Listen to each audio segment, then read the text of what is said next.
Music is art. Don't be afraid to be different.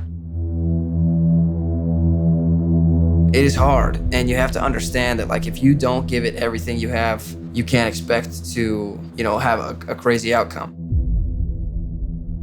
Life is so short, and you don't have very much time to be young and to, go out and do what you want. It's a crazy world these days, but we're all just working on it. So don't be afraid to fail. Don't be afraid to be yourself. And just give it everything you got. Maybe you'd be happier with someone else. Maybe loving is the reason you can't love yourself. Before I turn your heart into a ghost town, show me everything we built so I can tear it all down. Down, down, down, down. I'm from Monroe, Washington.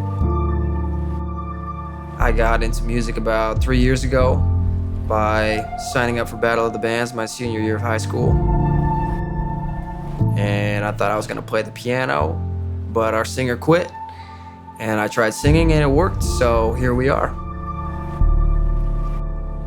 I kind of grew up more on the outdoors side of things. I never really tried singing as a kid. It wasn't ever something I considered. As I got into it, everything started coming together really, really quickly.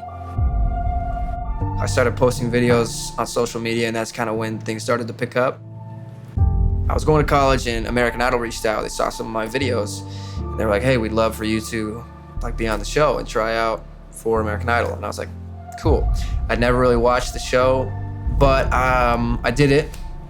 I auditioned, and I made it through, and I went pretty far in the competition, and then it came to a decision where I kind of decided to step away from the show because I didn't feel right about it.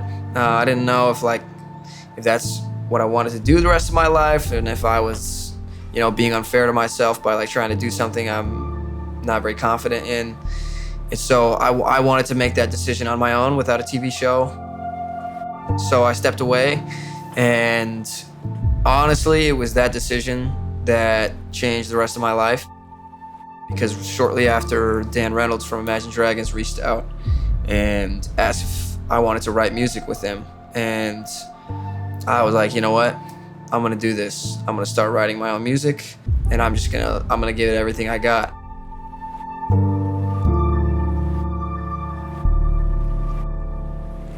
A lot of people that I meet, a lot of people in this industry, and a lot of artists, have been doing this since they were 4 years old, and they've been writing songs since they were 7, and have this crazy story of their whole entire life has been preparing for this. And I don't have that. I wasn't writing songs when I was 7. I didn't know I could sing when I was younger. But a lot of aspects of my life have led me to this moment. Writing poems, keeping a journal, having my emotions written on paper has always been something that I've been able to do. And being a charismatic person and always willing to, entertain.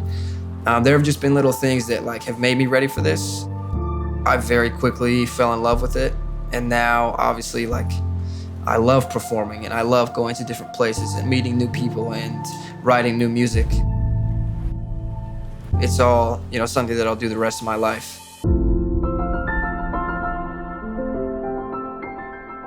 When I was growing up, I mostly listened to older music. A lot of Stevie Wonder, Billy Joel, Aretha Franklin, Elvis Presley, Earth, Wind, Fire. And then when I was a teenager, getting into high school, I listened to a lot of Adele and Sam Smith, Dean Lewis, and a lot of artists like that. So I think my musical background is mostly pop soul. And that's kind of where I've also taken my music, so I guess it makes sense. I'm just making music that I love. I'm making music that is an expression of my emotions, and that's all I can do.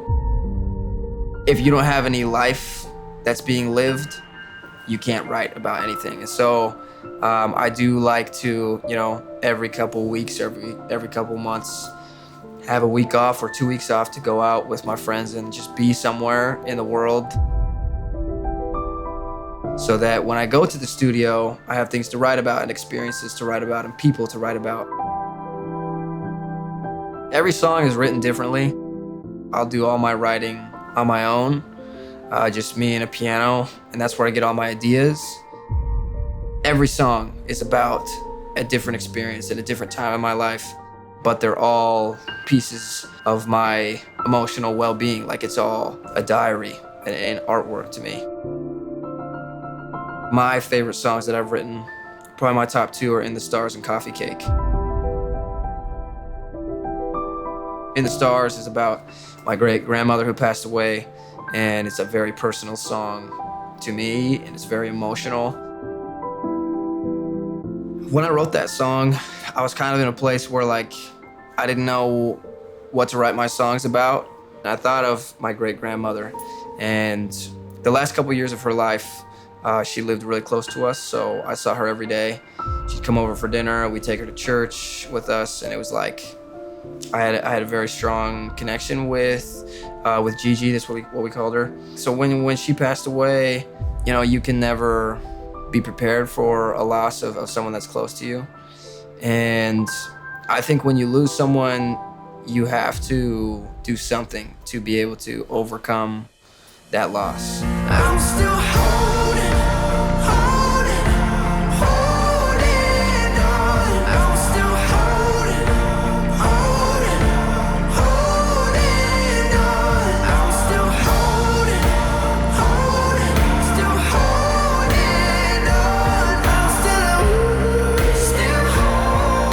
on.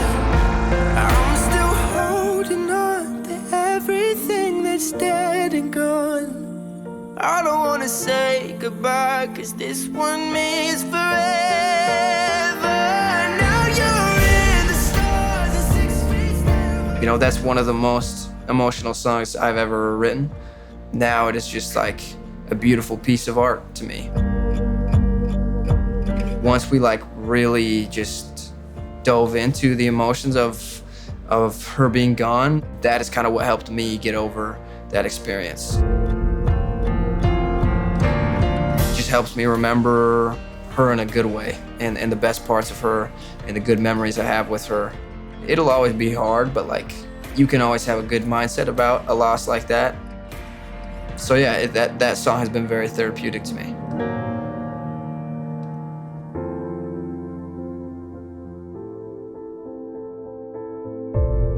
Growing up, I always told myself that I wanted to be famous. I didn't know what for. I think 5 years ago, if I saw this, I would just be proud. I'm on my way to a dream that I didn't even know I had. And, I've put in a lot of work to be here, and I think, I just think he wouldn't really believe it. It'd be a little shocking, 5 years ago, I didn't actually even know I could sing. It's just so fast, and I don't ever really get a lot of time to take it all in, which can be a good and a bad thing. But I think knowing all of the work that's gone into it, it definitely seems like it's taking more time. I think the biggest thing for me that I have learned is giving it everything you have, and I have a lot of things I want to do and a lot of goals, and I want to sell out Madison Square Garden. I want to buy my parents a house. I want to buy my parents cars. I want to be able to support all my sisters. There's a lot of things I want to do, but it all comes with hard work, and I understand that. Sometimes it's hard because a lot of people just see the best things that I do. They just see when I'm on stage, and when I have a big video or when I have a big song. And those moments are incredible, but also that's not all I do. Everything I do isn't the best moment. And so there's a lot of, just like any other job, there's a lot of work that goes into it, but it 100,000,000% pays off. And so I'm just excited to keep going and see where things go. Maybe